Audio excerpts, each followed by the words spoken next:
Nossos milhares, quiçá milhões de fãs, mais um bate-papo é nós que heróis. E vocês já viram, já estão vendo, eu tenho a alegria de receber aqui no canal o treinador Marcelo Cabo, que vai assumir esse desafio com o Clube do Remo em 2023.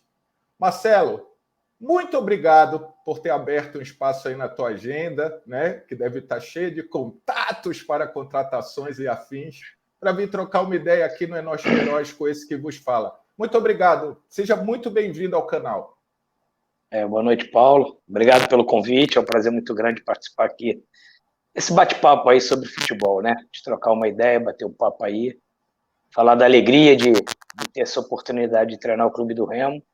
Vamos desenvolver uma boa resenha aqui. Vamos nessa. Galera, estás curioso? Ficaste curioso? Queres saber o que o teu treinador vai falar? Então, tu já sabes, eu te peço, vem com nós, papi. Vamos lá. Seja bem-vinda, nação querosense. Vamos conversar aqui com o Marcelo. Posso te chamar de Marcelo, né, professor? Sem problemas. Claro. Fica à vontade. Então, muito obrigado. Antes da gente já ir para o papo, eu só quero te pedir para tu te inscreveres no canal, tu dares o like. Todos os conteúdos do canal são patrocinados pela Bet Nacional, nossa patrocinadora de Garra da Elegância. Temos o nosso apoiador de Copa do Mundo, fegol.com.br. Está tudo aqui na descrição. Você tem vantagens com os nossos cupons. Vai na descrição. Te torna membro, faz tudo que tu sabe fazer, mas sem delongas, vamos começar a bater um papo com o Marcelo, que estou tendo o prazer de conhecer agora. Marcelo, como a gente estava conversando um pouco antes, eu já vi a tua entrevista coletiva, então vou tentar não ser tão repetitivo. Então, tu já falaste qual foi o motivo que fez um treinador com muito mercado na A, na B, aceitar o desafio do Remo, o tamanho da torcida. Tu falaste que tu não queres passar uma chuva aqui, né? Literalmente, que é uma das coisas que sempre te falo. Tu queres subir com o Remo e tal. Beleza, isso funcionou contigo, tu vieste, acreditaste no projeto. Eu vou para o outro lado. Como é que as pessoas, os teus interessados, né, aqueles jogadores, o Remo já anunciou, hoje a gente está gravando no dia que o Remo anuncia o Ícaro, estão recebendo as tuas conversas, as sondagens do Clube do Remo, e se tu puderes explicar para nós como está funcionando esse processo. Mais uma vez, muito bem-vindo e muito obrigado. Obrigado, Paulo. Mais uma vez, obrigado pelo convite. Um abraço aí para os torcedores azulinos. Cara, assim, estão recebendo com muito bons olhos, entendeu? Eu acho que o atual momento do Remo administrativo, né, a gestão do Remo, os últimos anos do Remo, tem ajudado muito a gente nesse processo de montagem de elenco, entendeu? Isso é muito importante para que a gente possa desenvolver um planejamento, montagem de um elenco, né? Com a chegada do Thiago, a gente se fala aí quase 10 vezes por dia, né? A gente está online aí 24 horas, junto com o presidente, toda a diretoria, apesar de estar um na Europa, o outro no Nordeste, os outros no Norte, mas a gente não deixa de trabalhar continuamente para que a gente possa, assim, mensurar tudo aquilo que não foi de positivo, que deu certo no ano de 2022, esse feedback, né, esse relatório que a gente recebe do presidente da nossa diretoria, para que eu e o Thiago, juntamente com toda a diretoria e o presidente, a gente consiga fazer um planejamento que a gente possa minimizar qualquer tipo de erro e potencializar os acertos que a gente pretende fazer. Claro que futebol é sempre norteado pelos resultados, mas eu acho que conquistas e êxitos, ela começa aqui desde a montagem, desde a escolha dos seus profissionais, tanto a minha, quanto a do Thiago, quanto de todo o staff que vai trabalhar, quanto de todos os jogadores que a gente está contactando. Então, assim, essa situação de contactar os jogadores tem sido muito bem recebido pelos jogadores, pela gestão que a diretoria do Remo vem fazendo, pela credibilidade que o Remo hoje tem no mercado, né? Isso, e diante de uma camisa muito forte no cenário nacional e uma torcida apaixonada. Isso tudo são elementos que nos ajuda a trazer qualquer jogador para o clube do Remo. A gente sabe da dificuldade, né, Paulo, de concorrência do mercado. A gente acaba tendo concorrência aí dos estaduais, de Série A, Série B. A gente concorre com o Paulista, o Campeonato Carioca, mas eu vou te dizer que a gente tem tido êxito, né? Só para explanar um pouquinho questão de contratação, para você entender, a gente, quando vai por posição, a gente coloca de 3 a 5 opções. Plano A, B, C, D, talvez, ou plano A, B, C em algumas posições. A gente nunca vai com um nome, e eu vou te garantir que a gente já conseguiu trazer o plano A em algumas contratações, né? Então, assim, você vê como é que o trabalho tem sido árduo e as ferramentas, os elementos que a gente tem para contratar do Clube do Remo tem nos ajudado bastante. Tu tocaste em 2 pontos. Uma era a minha segunda pergunta, se tu estava satisfeito com... Antecipei. Antecipou, que é o do plano A. Eu imagino, e eu acho que as pessoas, às vezes, Marcelo, esquecem que, ok, o futebol tem características de paixão envolvidas na gestão que outras situações não têm, isso é óbvio. Mas, assim, eu imagino que quando qualquer profissional de qualquer empresa vai para o mercado buscar com quem trabalhar, ele não tem só uma, né? Dentro da sua potencialidade, ele vai buscando as alternativas para se encaixar. Todo mundo, inclusive na tua coletiva inicial, falou, pô, estás preparado para um paraense com campo ruim, aquele lari-lari, como se por aí só tivesse campo bom e tapete, não chovesse, não tivesse sol a pino e tal. Mas agora, assim, diretamente, tu falaste, a gente conseguiu nossos planos A em algumas situações. Este ponto de não ser um campeonato de início de temporada que apareça, não está sendo... Tu pode dizer que não está sendo um problema? Está passando batido? Está de boa isso? Até para desmistificar, desculpa, até para desmistificar. O paraense não tem sido um complicador, não. Pelo contrário, é um campeonato que tem É porque, às vezes, quando você está dentro, você não enxerga o que você vive, né? A gente que está aqui de fora, o campeonato paraense ele é um atrativo a nível nacional, né? Vamos lá, me conta nos dedos aí qual é o estado que tem um clássico como tem o Campeonato Paraense, o apelo que tem o Repá. Poucos, tá? Poucos, porque eu tenho 5 títulos estaduais agora que eu conquistei seguidamente. Eu já disputei Campeonato Catarinense, Campeonato Carioca, já disputei Campeonato Goiano, já com uma Alagoana e outros mais. E de segunda divisão também. Então, o campo com a qualidade um pouco mais abaixo, o campo com chuva, para mim também não é novidade, porque você tem que estar preparado para todos os fatores do futebol. Perfeito, né? Senão a gente só mensuraria a nossa carreira para jogar no Wembley, do estádio da Copa do Mundo, não. O profissional tem que estar preparado para trabalhar em qualquer ocasião que ele esteja pronto para trabalhar, né?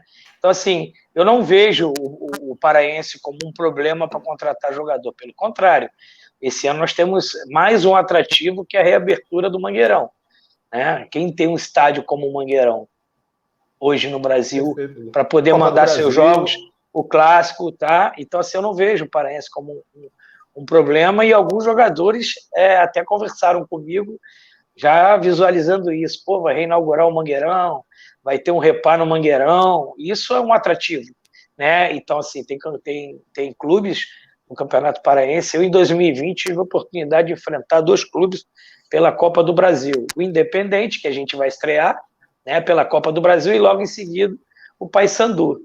Então, a gente vê que tem equipes bem preparadas, e a gente não vai ter facilidade no Campeonato Paraense, né? É um campeonato tão difícil quanto outros. E quais são os outros atrativos? Cara, nós temos aí 3 competições no primeiro quadrimestre. Isso foi um fator muito legal. A fato da Copa Verde ter vindo para o primeiro quadrimestre, né, e se tornou uma Copa... Finalmente. Eu tenho certeza que agora, com esse apoio que a CBF está dando para a Copa Verde, olhando ela com outros olhos, trazendo ela para o primeiro quadrimestre, ela tem tudo para crescer como a Copa do Nordeste. Porque eu acho que eu já joguei 4 ou 5 Copa do Nordeste, e eu tenho certeza que a Copa Verde vai caminhar para isso. Ainda temos a Copa do Brasil. Então, quando você vai conversar com um atleta, ele sabe que ele tem 3 boas competições no primeiro quadrimestre, não só o paraense, né? Então, assim, você vai jogar uma Copa que te dá o título para te colocar no ano seguinte na terceira fase da Copa do Brasil. Olha a importância financeira e esportiva dessa Copa. E depois nós temos uma Série C hoje, que, cara, a Série C está caminhando para ficar bem parecido com a Série B. Eu acredito que daqui a 1, 2 anos a Série B vai ser a Série C vai ser ponto corrido. E de volta. Está caminhando para isso. Se você olha a Série C há 5 anos atrás, era uma Série C. Você olha a Série C nos últimos 3 anos, é outro tipo. Quando já mudou o formato, é um campeonato altamente atrativo. Então, para mim, não tem problema. Eu vou te dar um exemplo, que eu segui esse exemplo. Claro, guarde as devidas proporção. Eu vou falar de um profissional multicampeão, campeão do mundo. Mas o Parreira dirigiu o Fluminense na Série C e depois dirigiu a seleção brasileira numa Copa do Mundo. E qual foi o demérito da carreira do Parreira? Ele só se engrandeceu tendo o foco, e eu sei, né, eu já vi matérias de como foi montado, como ele ligou para o Américo, como ele ligou para os outros profissionais para conversar com eles para dirigir o Fluminense. E aquela história do Parreira, cara, eu trouxe para mim agora, nesse momento, para dirigir o Remo. Entendeu? Olha, não estou comparando o Cabo com o Parreira, pelo amor de Deus. Eu estou dizendo que um fator foi importante também para mim decidir trabalhar no Remo. Falando de conjuntura, entendi perfeitamente. E Marcelo, eu tenho outra, mas eu vou aproveitar percepções. Eu estou te sentindo extremamente feliz, extremamente, eu vou usar o termo empolgado mesmo, com tesão de fazer a parada acontecer. É uma impressão minha conversando agora contigo. Digo, não tem problema. Ou até dizendo assim, o que seja um problema, tentando minimizar, não de, olha, isso não existe, mas tipo, meu irmão, é um problema, mas dane-se, a gente vai passar por cima. Eu estou te sentindo muito assim. É uma impressão equivocada minha ou eu estou certo nessa linha de pensamento? Você está completamente certo. Você está completamente certo. Primeiro que eu tenho que agradecer a Deus pela porta de emprego que ele abriu para mim e para minha família.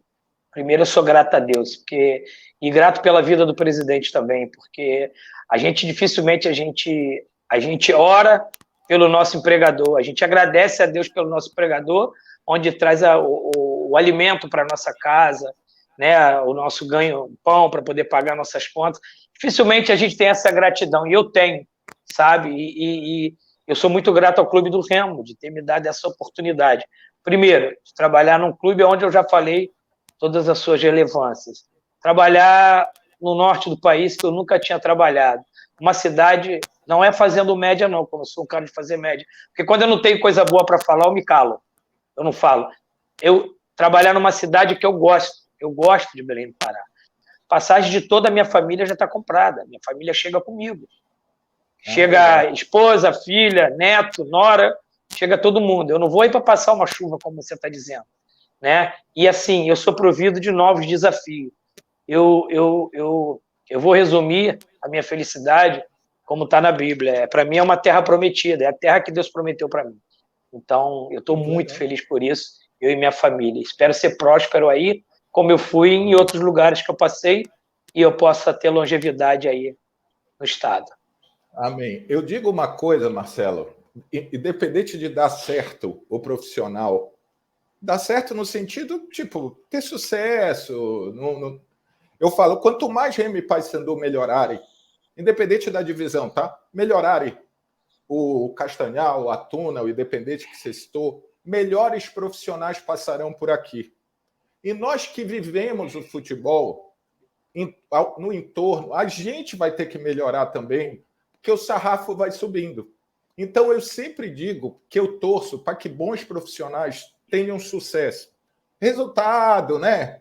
Porque a gente aprende, a gente melhora, a gente não pode ficar na mesma, a gente vai ter que quebrar algumas coisas. Então, eu espero que tudo isso que você está falando aconteça, que você traga muita coisa boa para cá, para a gente conseguir trocar mais ideias, aprender, você aprender com a gente, enfim. Fiquei muito feliz e acho que a torcida do Remo também vai ficar agora que está ouvindo isso.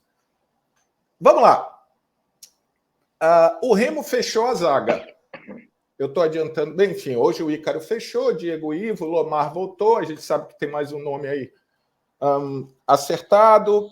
Vocês fecharam o Richard, né? O Show retornou. Aí eu não quero que tu te diga nada, estou te dizendo o que eu ouvi, o que eu tentei prospectar. Deve voltar o Pablo lá, não sei o quê. Me disseram que vocês estão buscando os pontas, que também está bem adiantado. E tu falaste num 4-2-3-1 na tua entrevista como o teu modelo predileto. Legal. Mas com que característica, Marcelo? Assim, eu quero um time pressionando em cima, você falou isso, mas eu queria que tu pudesse desenvolver. Tu quer 2 pontas velozes, que buscam profundidade, tu vai querer um ponta ou um extremo mais construtor, ou tu queres os dois? O que tu imaginas, óbvio, no teu conceito, né? Que característica terá o Clube do Remo do Marcelo Cabo à Vera?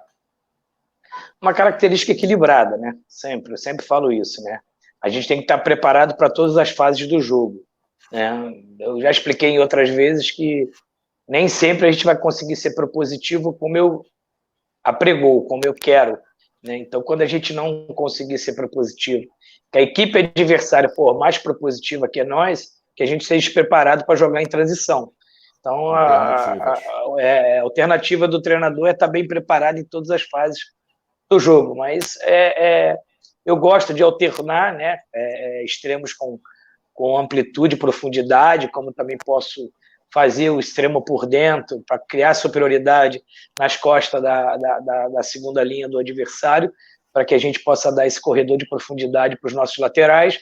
Aí, o dia a dia, a gente vai criar essas alternativas, para que a gente não tenha um time engessado, né? Ou seja, um time que o adversário olhe e fale assim, tá aí, tá bem definido, e hoje as equipes se estudam, né? Então eu quero criar alternativas em cima disso, mas é bem em cima do que você colocou no início. Eu quero que a gente tenha uma equipe propositiva, uma equipe que na medida do possível perca a bola e consiga recuperar ali nos 7 segundos, que ela tenha pé de pressiona rápido, porque eu costumo dizer, enquanto a gente tiver com a bola, a gente tem mais oportunidade de fazer o gol que o adversário. Então, assim, aí você vai ver como é que se desenha o jogo, né? Mas, assim, então, eu gosto de um time pressionando o portador da bola, um time que joga em linha alta, um time que seja propositivo, e aí a gente precisa ter os elementos e fazer esses elementos funcionar do jeito que a gente pensa. Que nem te falei, vai ter jogo que a gente vai pensar isso, mas o desenho do jogo não consegue desenvolver, porque existem vários jogos dentro do jogo. Então, talvez o adversário seja mais capacitado que nós naquele momento e a gente tenha que mudar uma estratégia para poder jogar em transição. Cabo, mas você é um Pinóquio. Você falou para mim que lá no início que o time ia marcar linha alta, ia ser propositivo. Claro, essa é uma ideia, mas nem sempre a gente consegue desenvolver a ideia e a gente tem que mudar para o plano B. 2 coisas eu falo, e quando eu estou com alguém como você, para absorver é muito importante. Não, sem problema. 2 coisas. Uma das valências, pode-se chamar assim, que eu acho que o futebol cada vez mais não interessa o grau, o nível, Champions, Premier, Série A, B, C, D, J, é a inteligência. O jogador ser inteligente, né? Quando eu falo inteligente, é entender o jogo que ele está fazendo e tal. Por quê? Ele pensar o jogo, não só jogar o jogo. Exato. Isso. Inclusive, porque na minha humilde opinião, futebol é criação e ocupação de espaço. Quem cria e ocupa melhor, ele leva uma vantagem. E isso tu pode fazer preferencialmente com a bola, que é mais bacana de ver, mas também sem, né? Quando tu vais falar com o jogador, tu já tens a tua característica. Pô, eu quero um time que tente marcar mais em cima, perdeu a bola, vai pressionar. Então, na teoria, os teus caras da frente vão começar o teu processo de marcação, né? Pum! Essa parte eu conheço esse cara nem é, vamos lá, tão craque de bola, mas ele entende o jogo, ele é um cara que na hora que o Remo precisa de mais controle, e às vezes as pessoas acham que quando a gente fala furar a bola é ficar defensivo, né? Não, furar a bola é me dar essa bola aqui que eu vou ficar com ela e tu vai ficar correndo atrás de mim.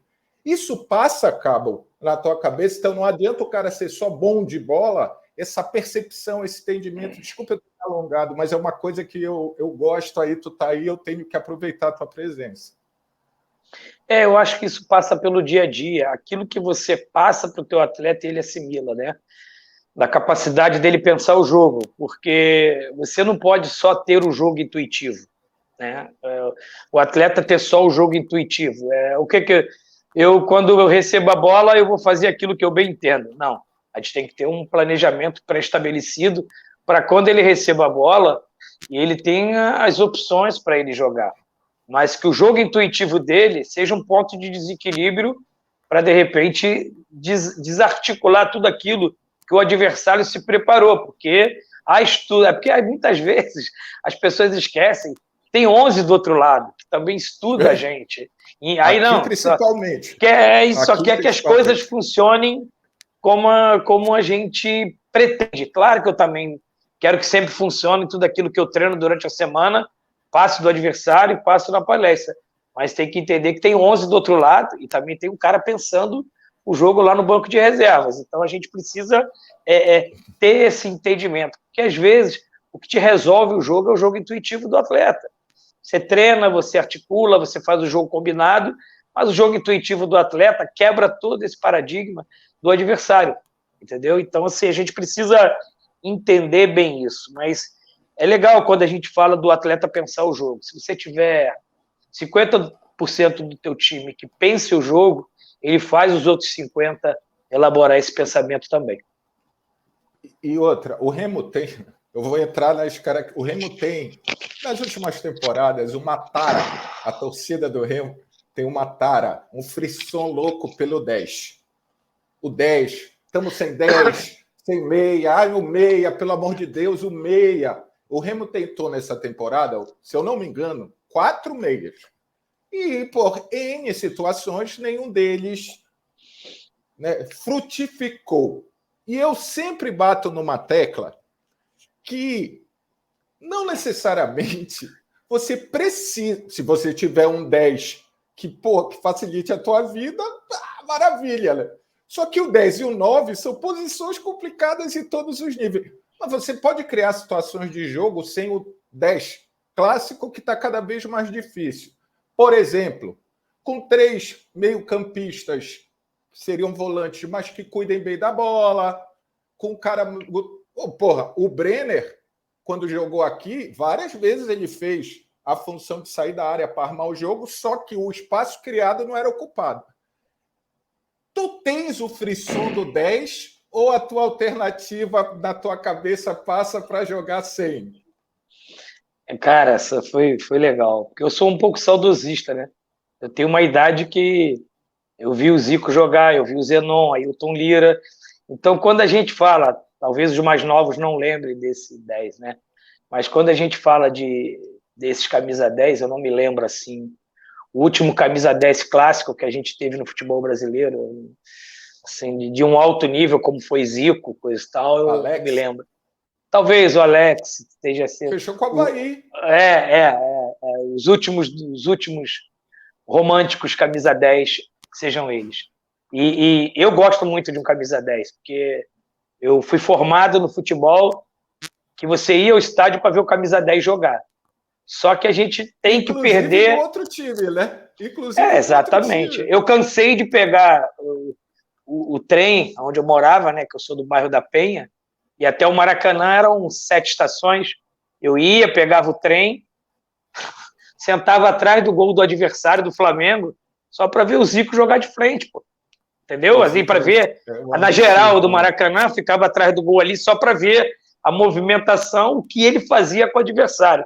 Então, assim, eu trago esse saudosismo, porque eu já tenho 55 anos eu vi o time campeão do mundo, Flamengo, jogar tricampeão, e não sou flamenguista, tá? Só para exaltar isso. E a gente ainda é muito romântico do camisa 10. Eu até brinco, né? Vamos fazer uma brincadeira para descontrair. Vamos levantar a mão agora, vamos dizer quem tem uma nota de 500 euros na carteira. Vamos lá. Quem tem agora? Nossos telespectadores, todo mundo. Ninguém tem uma nota de 500 euros guardada na carteira. Então, esse artigo é igual você achar hoje um camisa 10. Se você vai na Série A, tem equipes que jogam com um volante, 2 médios, que não tem camisa 10 na Série A. Concorda? Não tem. Concordo. Então, às vezes, você vai ter que criar um artifício de jogar com um volante e 2 médios, que a gente chama hoje, né?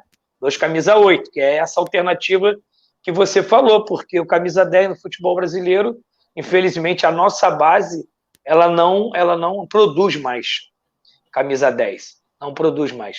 Hoje, o frisson é produzir 9 e extremo, e volante. Então, a gente está pagando o preço um pouquinho disso. Não estou criticando nem condenando a base. Falar, o Cabo é contra a base, coisa e tal, mas me pega aí um camisa 10 nos últimos 5 anos, que foi formado um Alex, né, um jogador desse camisa 10 aí que a gente possa falar.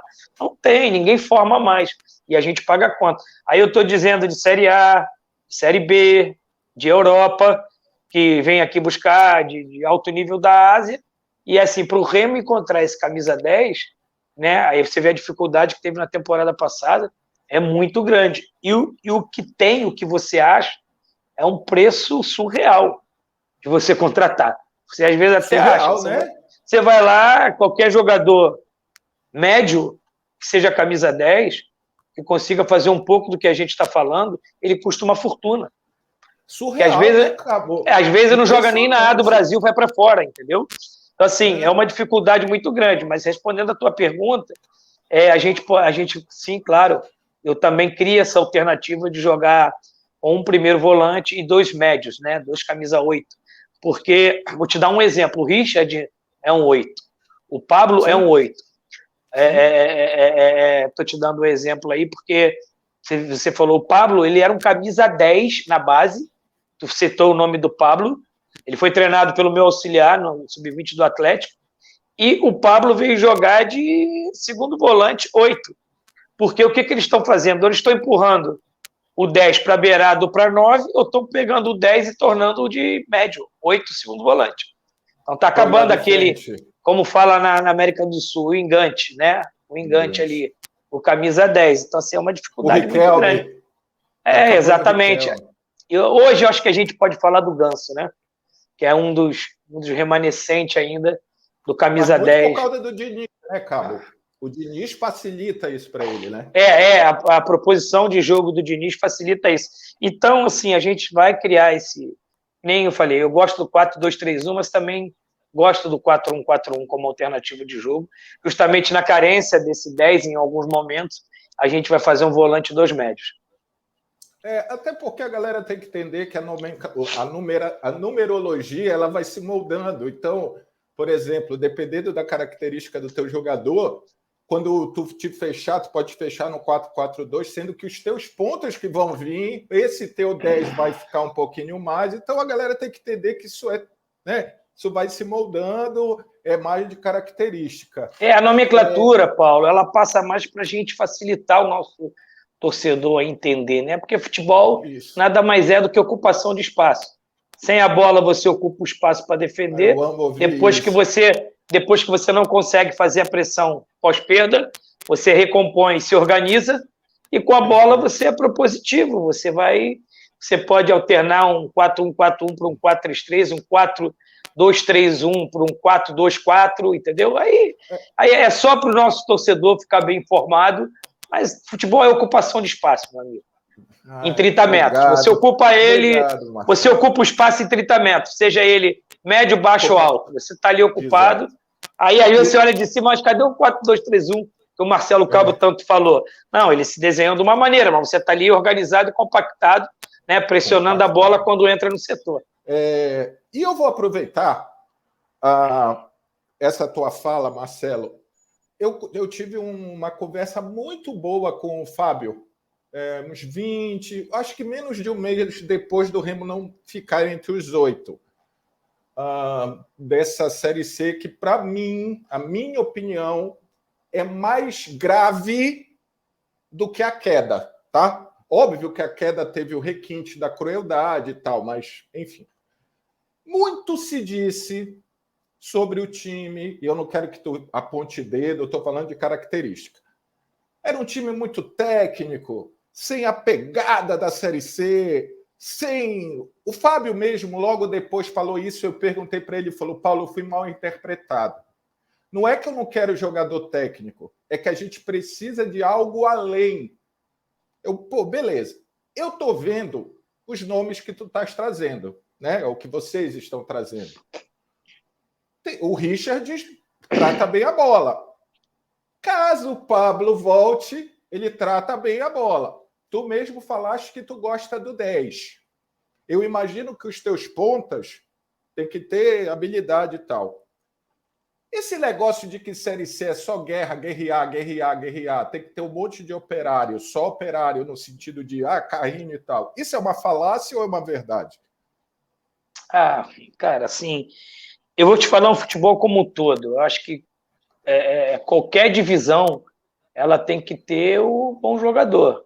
Claro que quando você vai formatar um elenco, você tenta aliar no atleta. Vamos lá, vamos falar de montagem de elenco. Você primeiro contrata o atleta. Você faz um levantamento na vida de atleta do jogador. Qual é o nível de comprometimento dele? Qual é o nível de treinabilidade dele? Qual é o nível dele? O que ele pensa para a carreira dele no ano de 2023 no Remo? A gente não dá um telefonema sempre e fala, cara, vem jogar aqui no Remo, não. Tem uma conversa com o atleta antes, a gente prepara isso para entender a ideia dele. A gente, claro, que faz um levantamento na vida pregressa do atleta, questões de lesão, questão da função fisiológica do atleta, né? Disciplinar, eu imagino. Disciplinar, de lesão, porque se você... o Remo não joga dinheiro pela janela, então você tem que tentar ser o mais assertivo possível na contratação, para que a gente não fique durante o ano trocando de jogador, porque eu acredito muito numa pré-temporada muito bem feita e numa manutenção e continuidade. Se eu ficar toda hora trocando de jogador, o que eu vou fazer agora, dezembro e janeiro, eu jogo no ralo. E o que você, quando contrata um jogador, qual é o primeiro elemento que você vê no jogador? É a parte técnica do jogador, pô. Você tá contratando um jogador de futebol. E aí, a gente, diante disso, primeiro pré-requisito de um jogador de futebol é saber jogar futebol. Correto? Sabe que tem um negócio redondo. Pô, senão eu vou contratar os caras do UFC lá, pô. Só para competir, entendeu? Então, primeira coisa, a gente vê o jogador de futebol, a qualidade técnica, as valências dele para a posição que ele vai ocupar dentro do elenco. Depois, a parte disciplinar, o comprometimento do atleta, a parte de treinabilidade dele, o compromisso com o treinamento, compromisso com a instituição, isso tudo, a parte médica dele, é tudo uma avaliação em conjunto para você dar um ok no nome. Por isso que a gente coloca na mesa 5 nomes e discute até a gente chegar a um consenso de um nome que seja bom para o momento do Remo. Claro, se o jogador hoje, uma das coisas que você mais fala e ouve dentro de um time de futebol no vestiário é competitividade. Bota isso na sua cabeça. Vamos competir. Agora, se o cara tem isso tudo e não compete, esse requisito dele de competitividade dá nulidade nos outros, pô. É lógico. Entendeu? O que adianta que eu tenha um jogador que tem todos os pré-requisitos, mas o último pré-requisito, que seja a competitividade dele, não condiz do que a gente quer, dá nulidade nos outros, entendeu? Então a gente vai ter, dentro da nossa possibilidade, um jogador técnico para sua posição, e a gente vai ter sim a competitividade, meu amigo. Meu amigo, jogador comigo, se não sujar o calção, não vai jogar. Não vai jogar. Eu sei o quanto a torcida, o Remo é exigente, o quanto essa torcida joga junto, o quanto eu sei a importância de ter um jogador competitivo. A gente fala assim, cara, eu posso dar um exemplo? Eu não gosto de falar do time dos outros. Eu tenho muita particularidade. Você olha o Gabigol, não estou dizendo que ele não fez antes, tá? Talvez seja até por posição, coisa e tal. Você olha o nível de competitividade do Gabigol depois que o Dorival chegou. Eu vi vários jogos, o Gabigol dar carrinho lá na linha de fundo, um lateral do adversário. Aí você vai contratar o Gabigol, ele faz isso bem, mas não é competitivo, só joga com a bola no pé. Meu amigo, quem pilota o carro é o treinador. Só pegando um gancho que você está falando, não sei se você já teve a oportunidade de ver o filme do Ronaldo, né? Agora que está passando. Você viu o que o Filipão falava para ele? Você, quando perder a bola, meu filho, tenta recuperar ela em 7 segundos. Se você não recuperar, gol, você descansa. Aí você lembra o primeiro gol da Alemanha? É o primeiro gol. Aí vai dizer, o Ronaldo só jogava com ela no pé. Não. É o que o treinador passa para ele e o que ele vai cumprir. Então, diante da sua pergunta lá no início, que a gente desenvolveu ela, a gente vai aliar a parte técnica, sim, com a competitividade que a Série C pede também. Mas precisa ter um time qualificado. Senão você não chega em lugar nenhum. Perfeito, eu concordo. Porque a galera tem, eu acho que acho que a gente que fala do futebol tem que entender que a parte do queremos raça já ficou para trás. Porque, mano, o mínimo que um jogador que está sendo regiamente pago no teu clube tem que te entregar é compromisso. Exatamente, perfeito. E você não detecta, a experiência que tu tem com tudo, tu não vai detectar isso no jogo. Tu vai detectar isso no teu treinamento. A gente tem uma característica aqui de gostar do que corre, do que faz a fumaça, porque não tem paciência. Não sei, tu já sabe disso, já te falaram isso, né? Assim, o queremos raça, não é dar um carrinho na bandeirinha de corda, é cumprir com a função dele dentro do jogo, entendeu? Não é ficar toda hora dando. Porque tem uns malandros da bola aí que não dá um pique para ninguém, dá um carrinho na bandeirinha de corne e faz assim para a torcida, e a torcida compra essa ideia, e ele já comprou a ideia dele, e aquele que faz a função que tem que fazer, que começa a marcação boa lá na frente, que pensa o jogo, vai perdendo seu valor. Exatamente. Então a gente tem que ter, a gente tem que ter cuidado com esse juízo de valores, entendeu? Aí, aquela tua colocação no início da conversa aí ainda há pouco, que o dia a dia diz isso. Você já detecta isso no dia a dia do atleta, entendeu? Porque o treino ele não começa na hora que ele pisa no campo e vai treinar. Existe o pré-treino, que é hoje muito, mas muito importante para o atleta. Existe o pós-treino. O atleta hoje ele não acaba o treino, toma um banho e vai embora. Ele tem compromisso e protocolo para cumprir quando termina do treino. Porque o treinamento de campo ele é coletivo, mas o pré-treino e o pós-treino ele é individualizado. É o jogador que tem um pouco mais de idade, um jogador que tem um histórico de uma lesão, que ele precisa fazer um pré-treino mais aguçado, mais forte, um jogador que precisa ter uma recuperação do treino maior do atleta. A gente também trabalha essa individualidade do atleta para que tenha esse bom resultado no jogo, como a gente vem conversando.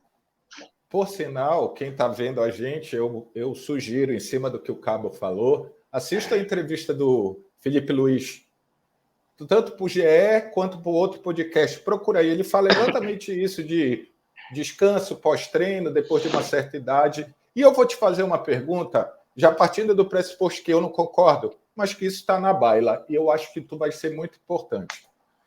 Entrou-se numa Eu tenho 48 anos de idade, tá, Cabo? Entrou-se numa paranoia que agora um cara de 31 anos é velho. Entrou-se. Quando o futebol está mostrando exatamente o contrário. O contrário. Essa Copa será a Copa de trintões, né? Messi, Cristiano e tal. E eu estou dizendo, gente, primeiro, 31, 32 não é velho. E outra, não é a idade do cara. É a responsabilidade que ele tem com a sua carreira. É o pré-treino, é o pós-treino e tal. Tu já ouviste isso dos contratados do Clube do Remo? Não já ouviste? Eu discordo. Já estou dizendo. Eu discordo. Acho, inclusive, já vou afirmar, estou me surpreendendo positivamente com quem vocês estão conseguindo trazer logo para o início de temporada. azedume, principalmente em rede social, que tu sabe como é, tá completamente fora de propósito, não tá, Cabo? Vamos lá. Eu falo para o nosso torcedor, claro, que a gente está aqui, muitas coisas para levar o informe ao nosso torcedor, porque, infelizmente, cada um deles não pode me mandar uma pergunta, senão responderia a todos com muito carinho.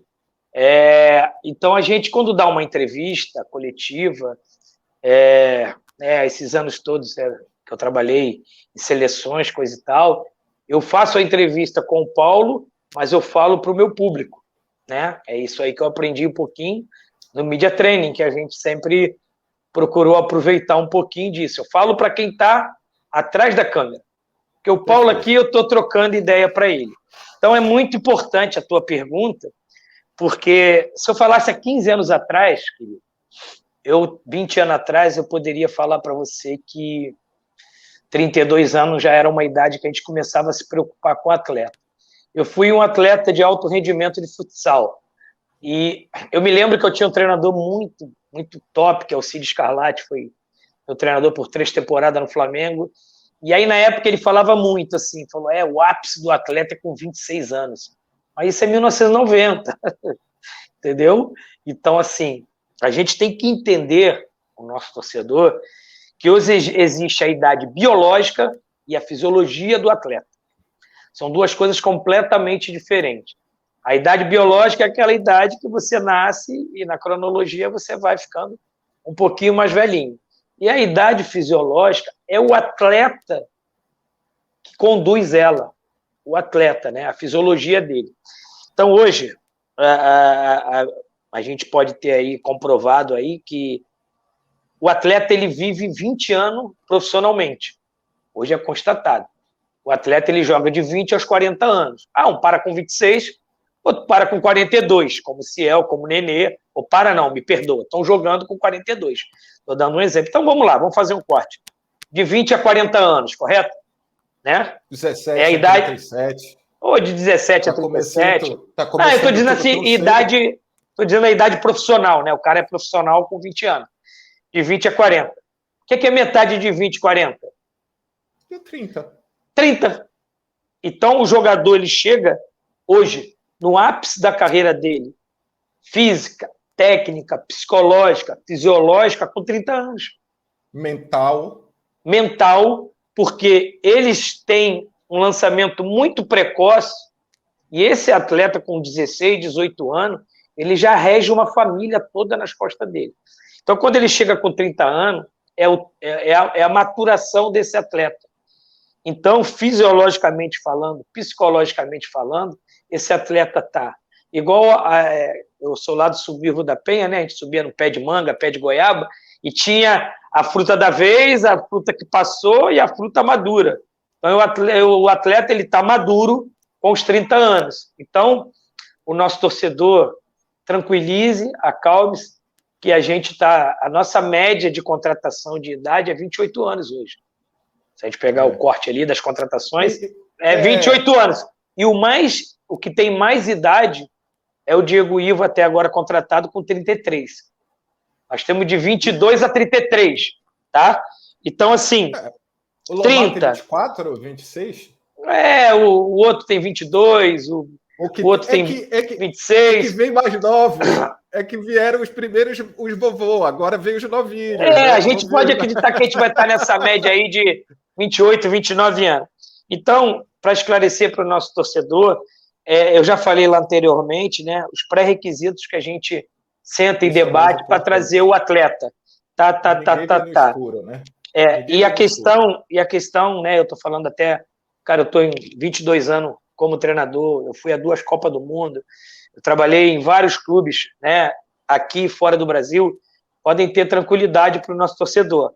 Né? A gente tá com uma idade madura para a temporada. Né? A gente não está... Porque tudo passa do equilíbrio.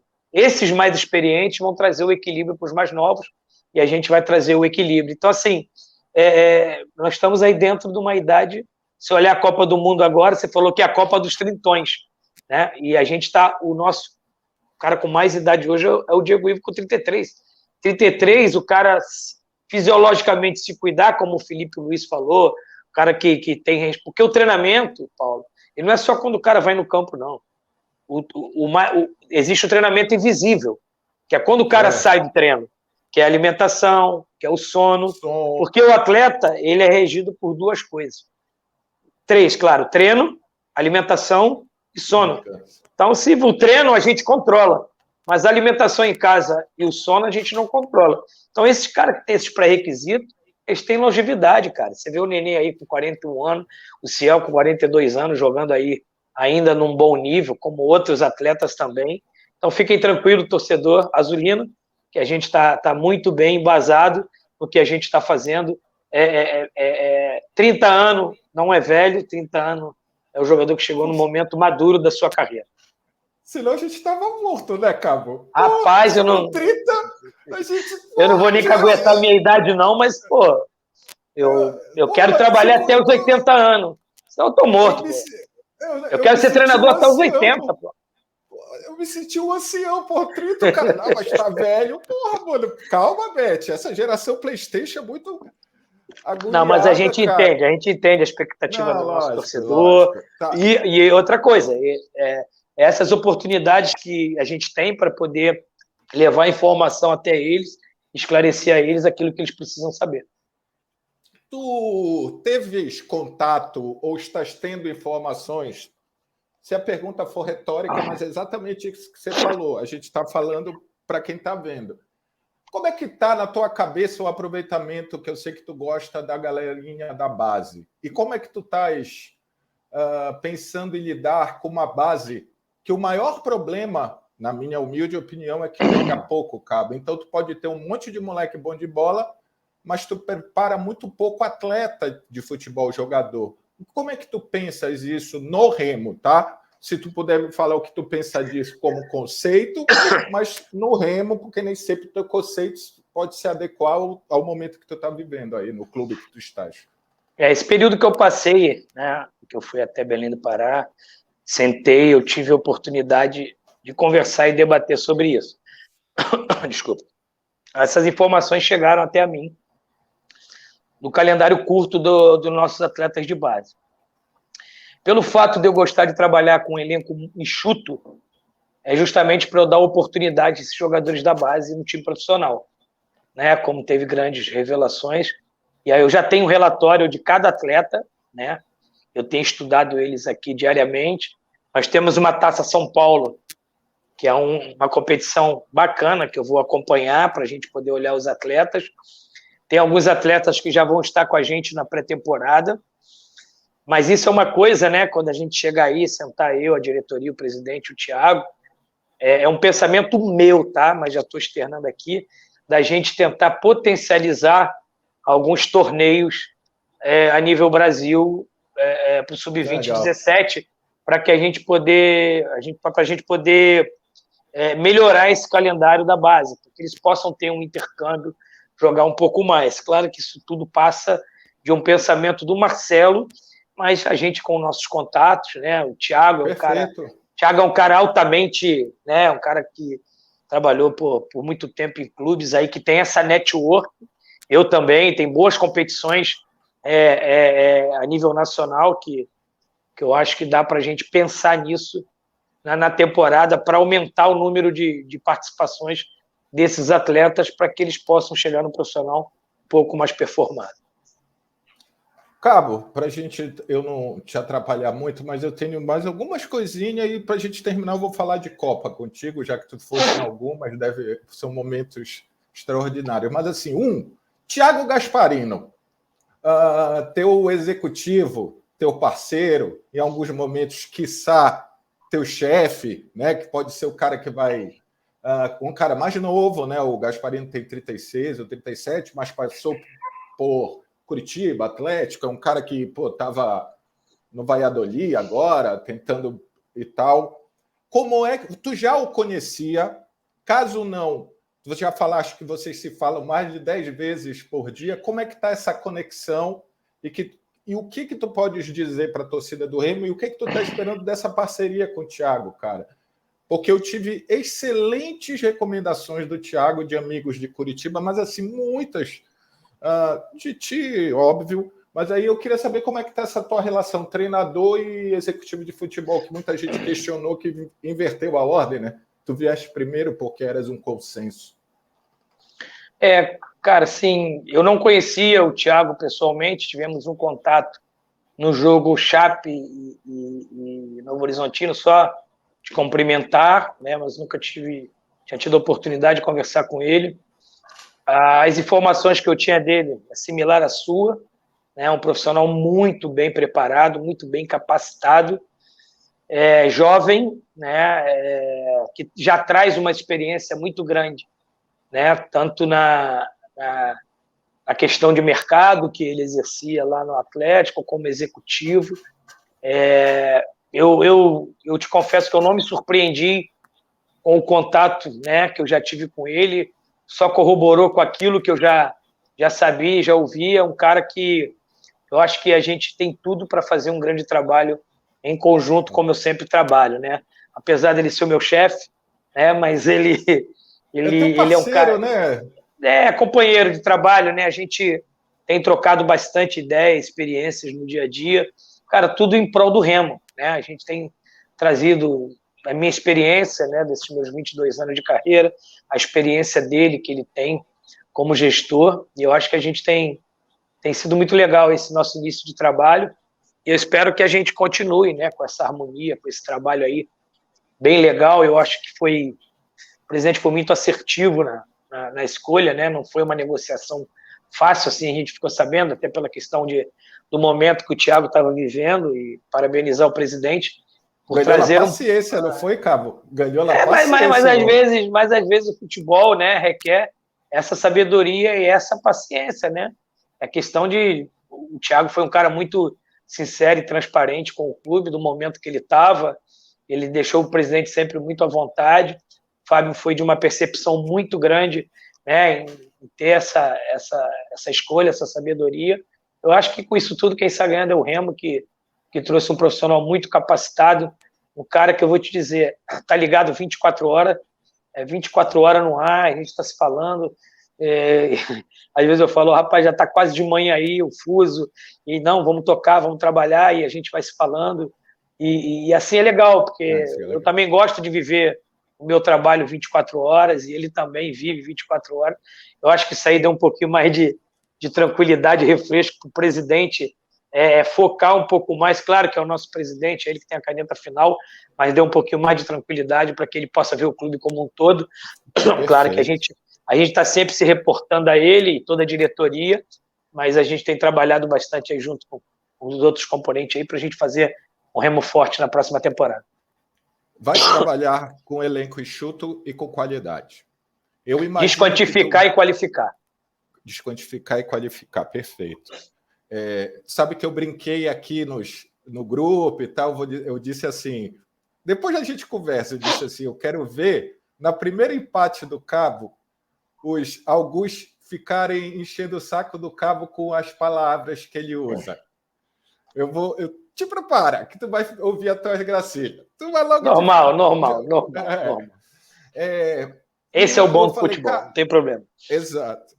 E outra, eu imagino o seguinte, tu vai botar o teu 4-2-3-1 móvel, os teus pensamentos, e óbvio, caso vocês consigam, mais para a Série C, qualificar o que já está bom, o que eu usei assim para ser bem sucinto e simples. Eu vou jogar desse jeito, o meu ponto aberto pela direita e tal, mas aí para a Série C eu consegui um ponta melhor. A tua ideia é essa? É trazer pontualmente para qualificar o elenco, mas para esse cara encaixar num time que já sabe exatamente dar as opções para a parte intuitiva dele ser a decisora, a melhor, né? É essa a tua ideia? Tipo, o Remo, quando chegar na Série C, vai estar assim... E eu não estou dizendo de ganhar estadual, perder estadual, mas o cara olhar e dizer, porra, o Remo tem um jeito de jogar. O Remo hoje é um time treinado, que para mim foi a outra opinião, foi o principal problema do Remo na temporada passada. A gente quer ter uma base desde o início, esse é o esforço do presidente, né? Ter uma base desde conseguindo, né? Da pré-temporada. É isso que a gente conversou, o presidente, a diretoria, né, e o Thiago, para a gente ter uma base desde a pré-temporada e depois vendo no transcorrer do estadual, do primeiro quadrimestre ali, ver as necessidades de jogadores pontuais para encaixar nessa base. Porque assim, se eu não posso, senão eu volto lá atrás do que eu falei para você. Senão eu vou pegar toda a pré-temporada, vou pegar todo investimento, tudo isso e jogar fora, vamos repaginar, porque é muito fácil, cara. O treinador, quando tudo está dando, às vezes está dando errado, transferir a responsabilidade, falou, troca 5, troca 4. Aí tem 5 rescisão para o clube fazer. Tem 4 rescisão para o clube fazer. O problema não sou eu, o problema é o cara lá, troca 5. Cara, isso aí é transferência de responsabilidade. Né? Se tiver que trocar, nós vamos trocar. Mas a ideia é não trocar, é encaixar. Né? Claro que você vai trazer aí, você vai ter um elenco de 25 atletas, claro que 2 ou 3, ou até 4, 5, possa não encaixar no que a gente pense, aí a gente vai ter que trocar. Né? Mas a ideia não é trocar 10, 8, 6, é trocar uma peça ou incorporar alguma peça dentro dessa engrenagem para melhorar. O pensamento é esse. Então, pelo que eu estou entendendo, o contrato que vocês estão fazendo com essa galera é por temporada, né? Não é por 3, 4 meses, não, né? Na regra, sim. Na regra, sim, entendeu? Na regra, sim. Não é... Cara, assim, você não pode...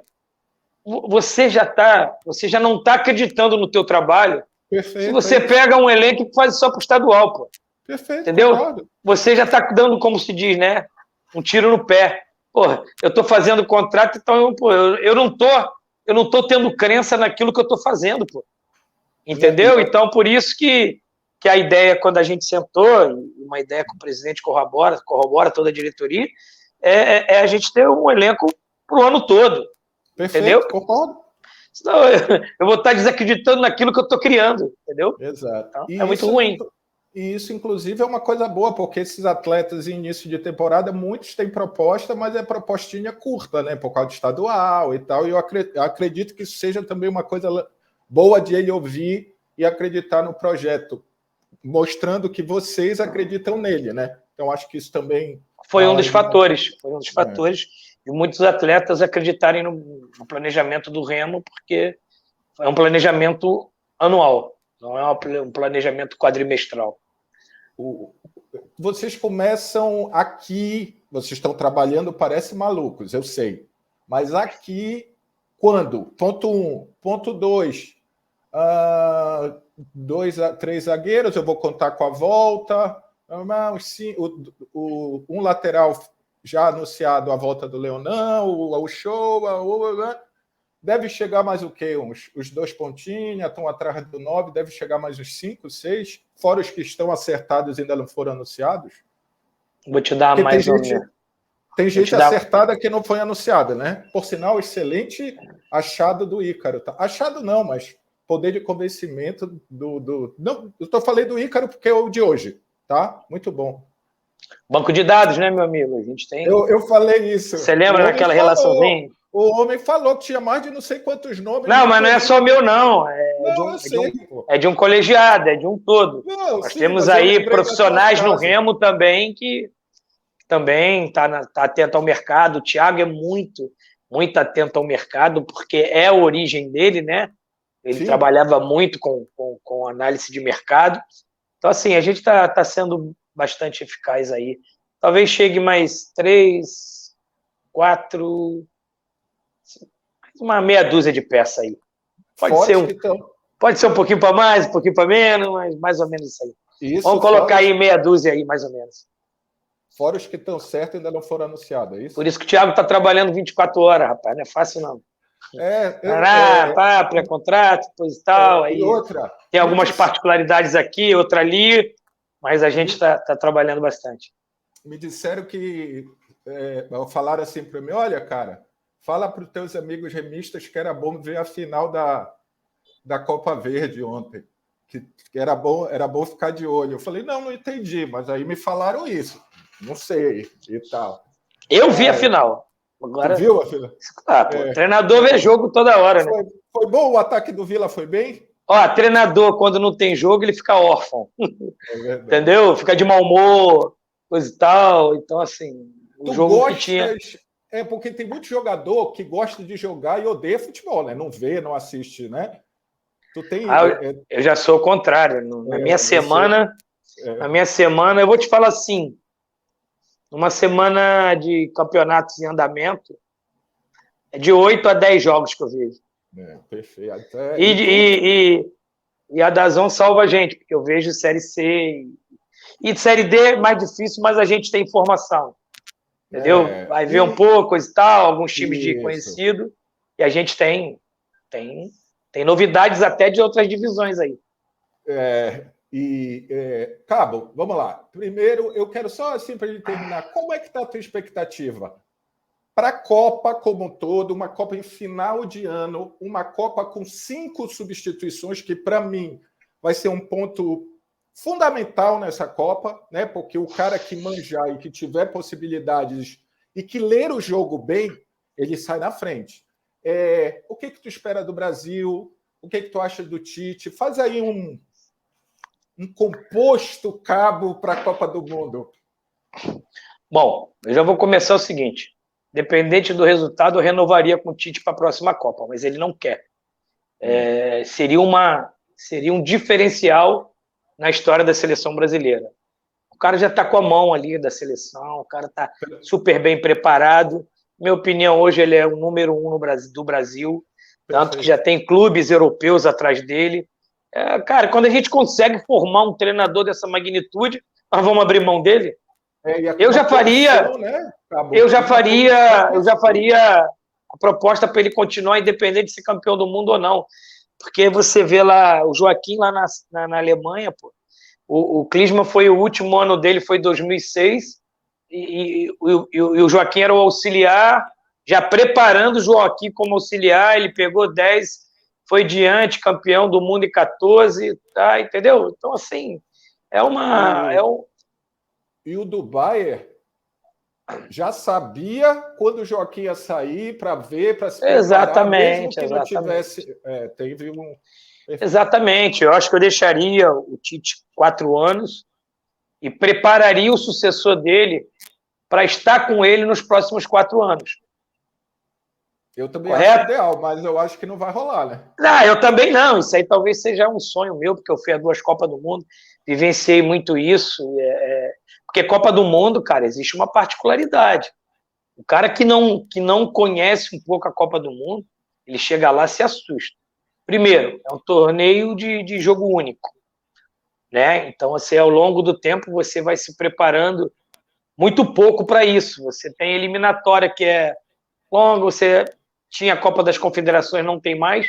Então, se o treinador não tiver uma bagagem, ele se assusta, porque um jogo pode jogar tudo a perder. Eu perdi uma Copa do Mundo, onde a gente era super favorito, fizemos um primeiro tempo que atropelamos a Holanda, e o segundo tempo foi o pior da gente. Cabo. Eu era auxiliar do Dunga. Era Dunga, Jorginho e eu. Caramba, Cabo, é verdade. Eu fui a 2 Copas. Eu fui a 2 Copas do Mundo. A da Alemanha em 2006, como auxiliar direto do Paquetá, e eu era o segundo auxiliar do Dunga, o Jorginho era o direto, e eu que saía para observar os adversários. Quando eu não estava observando, eu participava lá.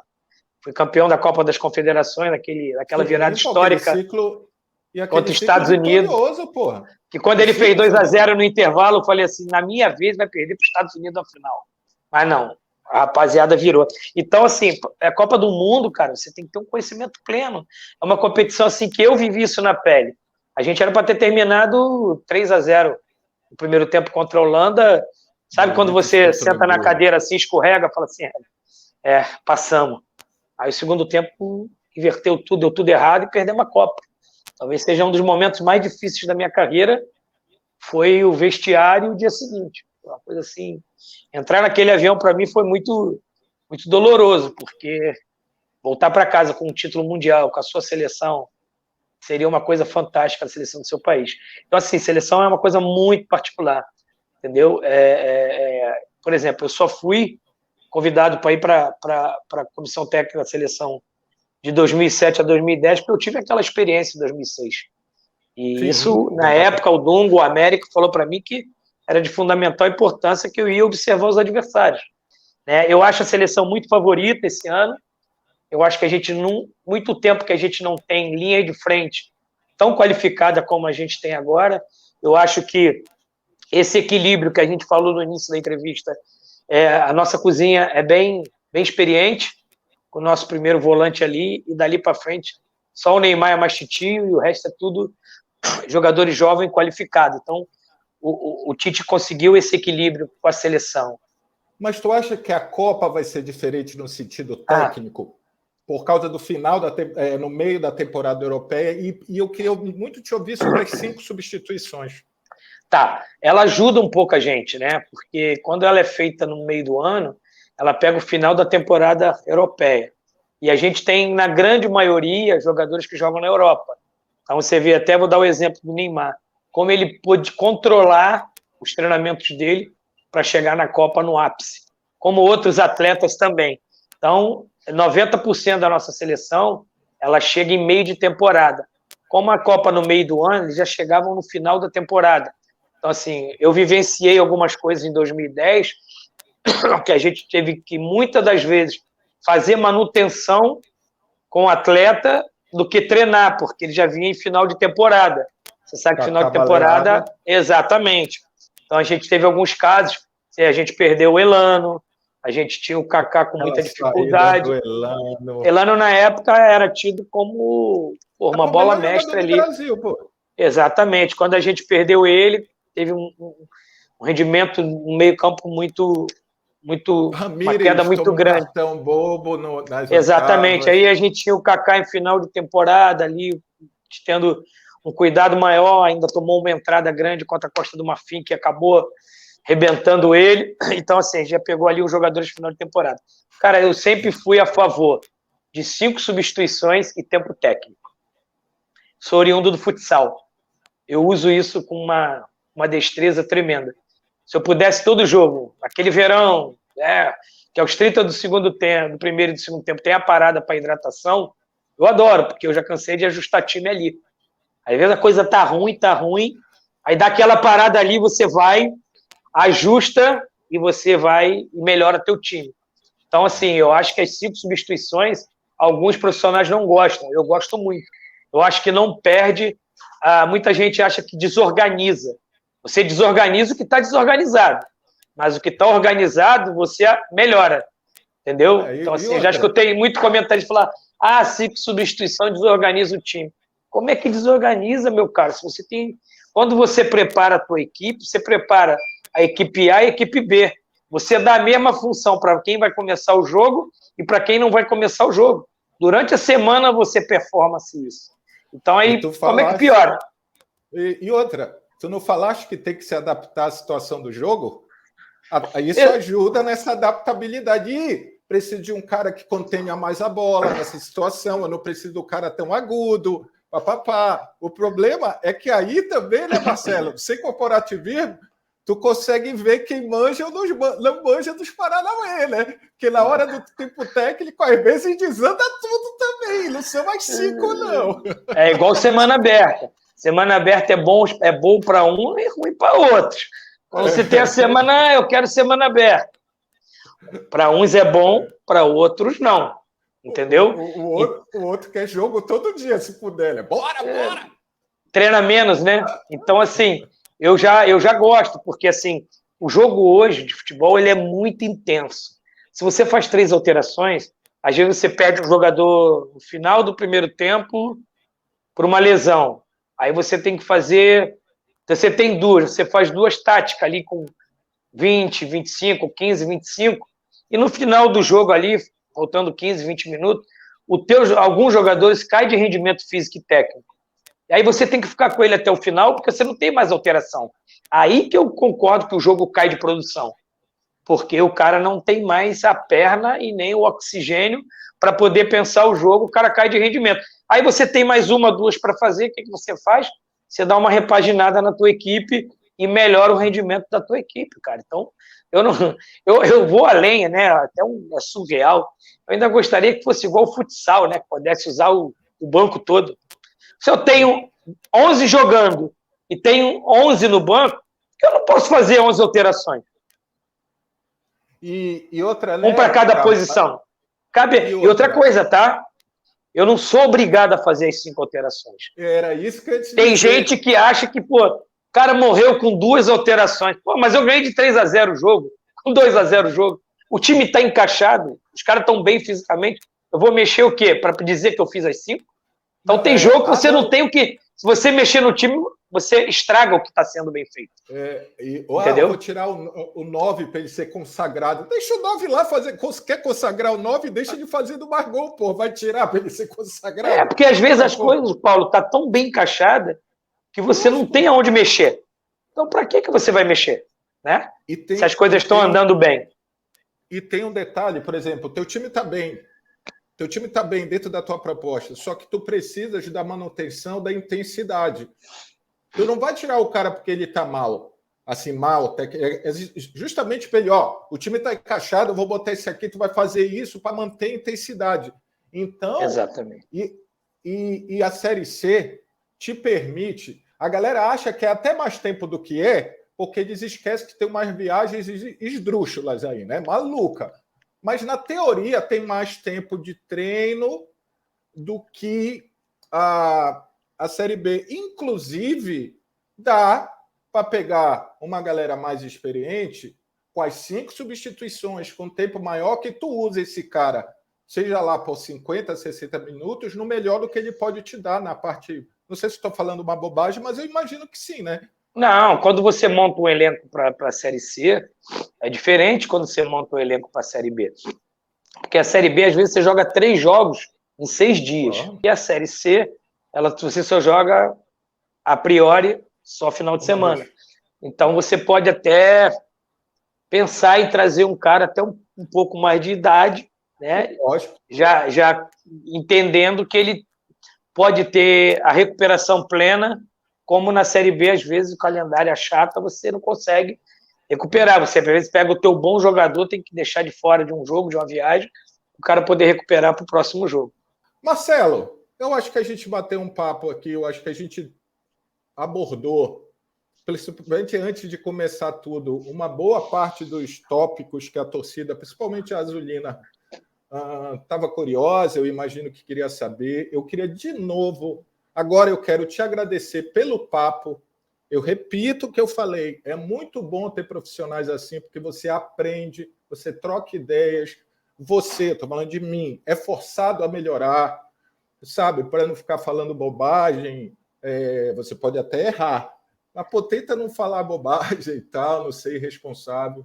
Então, cara, eu queria primeiro te desejar todo o sucesso do mundo. Espero que a tua estada em Belém seja produtiva, tanto na tua vida pessoal aí, que a tua família que vem para cá goste da cidade, e principalmente que tu consiga dar alegria à torcida do Remo, que a bichinha tá triste, tá raivosinho, mas com razão. Tá, querido. Obrigado aí pelo convite. Foi um prazer bater esse papo aqui. Papo bom, papo agradável. Podemos ter a oportunidade de esclarecer o nosso torcedor, que é o nosso maior patrimônio, né? O nosso torcedor. Ele é o nosso 12º jogador no dia a dia dos jogos, e a gente ter essa oportunidade de esclarecer eles, para eles entenderem como é que a gente está fazendo esse planejamento para a temporada. Quero te agradecer o convite, a oportunidade, deixar um grande abraço aí para a torcida azulina e que a gente continue trabalhando forte para que a gente possa, no dia da apresentação, apresentar bem e começar a executar esse planejamento que nós estamos elaborando agora. Obrigado pela oportunidade. Galera, então, se você quer que a gente continue trazendo pessoas do garbo e elegância do Marcelo Cabo, deixa teu like, te inscreve no canal, manda teu Pix, que está aqui na descrição, e compartilha esse vídeo para o mundo todo. O homem sabe do que fala, e lá na frente, quando ele tiver êxito, a gente vai trazer para fazer, olha, a gente falou isso, aconteceu. Nação Querosense, Nação Azulina, um abraço, valeu, tchau.